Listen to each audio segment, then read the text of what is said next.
Good day and welcome to the delight of photography. Right now we're concentrating on travel photography, and this is the fourth in our series of videos about travel photography. Once again, I would suggest if you're new to joining us and you've just picked up this first one, if you click on subscribe at the bottom right hand corner, you'll be taken back to the list of all the videos that we've done so far. And that would include the first 3 videos on travel photography. Because what we're doing in travel photography is showing you or discussing how to put together a travel show with different aspects. And the question is, are you getting full value from your cruises? As cruises, in this particular instance, but all the talks rely on or refer to travels in general, and how you can get more value because you'll get your images done in a certain way that'll make it much more fun to go back and have a look at them when you've got home, that type of thing. So we're going to be talking about travel photography and how you make that travel photography as interesting as possible. And it's the way in which we go about recording our travels, so that we can revisit and share our experiences time and time again and really enjoy each revisit. And that's the key point, because if we don't enjoy each revisit, we're not going to revisit, and we're not going to get the extra value from our holiday or cruise. Because by doing this correctly, you can revisit this years to come and really re-enjoy your cruise. So right now we're treating it as a recipe for putting together a travel show. And we've gone through quite a few of the ingredients so far. So in this particular talk, we're talking about some extra ingredients that you would include as you're putting together your travel talk. And beginning, we're going to again highlight, get full value from your holiday. You want it to be a well-constructed, interesting, enjoyable project to work on. And you want to put a travel show that's fun to do but also fun to watch. And the key point is that it's fun to do, because if you plan it correctly, it can add to your enjoyment of the cruise, because you're making sure as you go along you're taking images that fit each little subsection that you have decided on. I've got quite a few suggested ones, but you don't have to stick with those. You can pick whatever categories you would like to. So right now we're talking about little details. The fact that you can highlight details sometimes just to add interest to your particular travel show. Sometimes when you're looking at big monuments, look for small details. And when you look in museums, when you see advertising boards, sometimes they look interesting. And as you look, you might just see people walking down the stairs, and it just adds an interest and also shows that the art gallery is multi-storied. And look closely at fountains and statues in fountains, because sometimes you can see or get a feeling that's totally different from the total fountain effect. Details, slices of life that you see. Walking around, reflections and the checkerboard background. And this is real life. Sometimes it's good to take images of real life. And this is a different image of Venice. And it's interesting because it just looks different. So when you see something like this, you take the image because it could become a good ingredient of your travel show.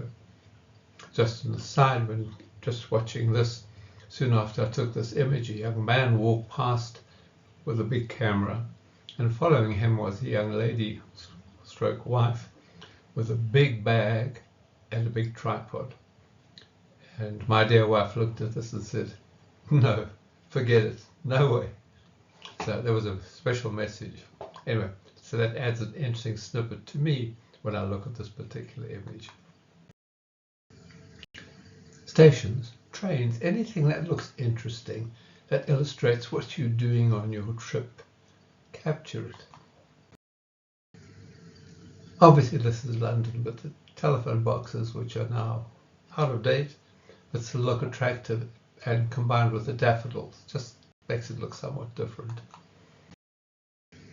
St. Francis of Assisi, a different picture of a St. Francis statue. Beautiful view of the sea and St. Francis with his wolf. Washington Cathedral. It's great to have pictures of cathedrals, but sometimes it's also great to have pictures of the interior, because the interiors of cathedral with people sometimes can make a totally different kind of image. And if you walk around and look, you'll see little nooks and crannies that somehow get illuminated by the stained glass windows. Worth keeping. And fascinating buildings that you see. Incorporate buildings, because that can also become an ingredient of something that you saw of great interest. Buildings. Reflections, particularly at night, can work so effectively. And some of them can look like modern art, or different art anyway. So it has a boat with some modern art behind it. Or else you could just take images that look as if they could be modern art, just to add interest to the show that you're putting together. Canals reflected, all the trees reflected. And reflections work really well. Here you have the completed circles with a swan in the middle of the one circle. And you have just a reflection of swans. And a swan swimming through a red reflection. And a reflection off the car roof. It just gives you more of a feeling of what you're looking at in this particular city. Stained glass windows are great, and sometimes when the sun shines through onto the floor, as in this instance, it just looks very attractive. But we come back to places and talk about real people, because all of your images don't need to be tourist type pictures. This is what the reality of Naples looks like. And this is another Naples picture.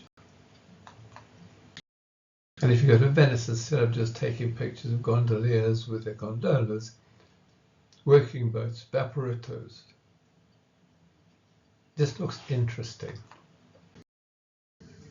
Traffic in Paris, traffic, just a different take each time. And at night, obviously at night, images in the evening always look good. And little shops, interesting shops that you see.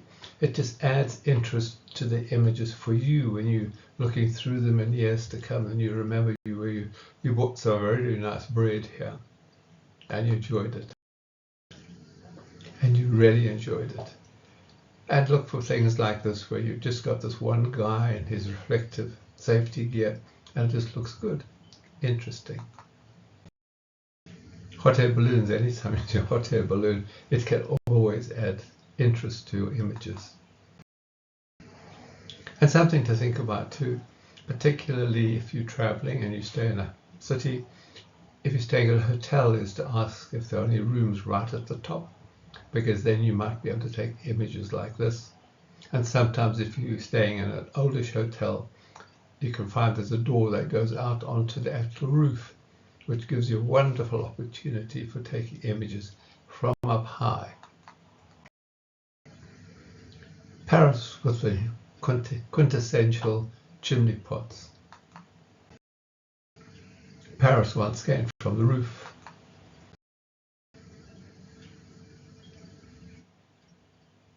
Venice from high up. Dubrovnik with all the roofs, and the orange just looks different from what it would take, some image you would take if you're on the ground. Likewise, the main drag in Dubrovnik, just different from up high. Le Grand Arche in Paris, taken from you standing on top of the Arc de Triomphe. That gives you a different aspect.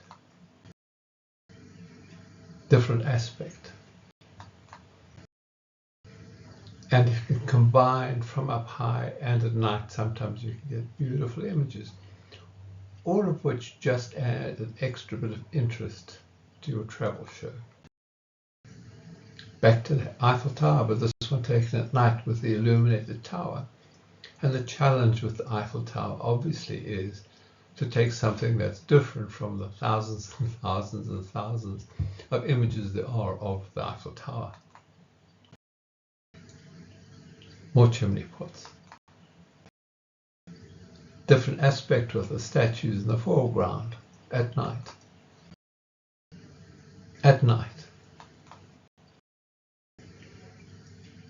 Sacre-Cœur, looking interesting, forbidding, whichever term you like to use, but different. Golden Gate Bridge, different, lit up. All these different images that you can take.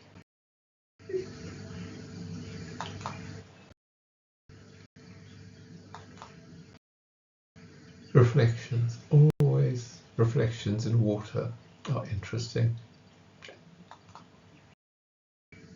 Obviously Venice with all the gondolas, etc. looks different at night. And little slices of life, because this is a gondolier waiting for commission. Slices of the life that you see while you're traveling around. This is a team of buskers playing music at the bottom of a row of steps alongside the Seine in Paris. Interesting. Notre Dame at night. This is actually Dubrovnik at night. And that whole red window, what is happening behind that red window? Of all the windows in this building, why is that particular light on? And you can chat about it and maybe surmise what's going on. So that's the sort of thought of the images that you should be taking as you put them all together into your travel show. And it can make it interesting to do it and to structure it together as well. So once again, if you haven't watched the first, this is talk 4. If you've not watched talks 1, 2, and 3, click on subscribe.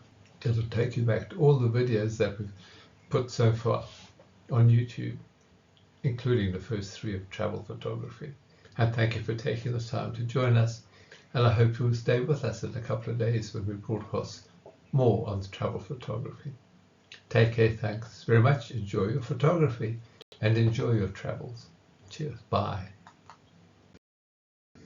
Are you getting full value from your cruises? This can add value to your cruises. Take care. Cheers.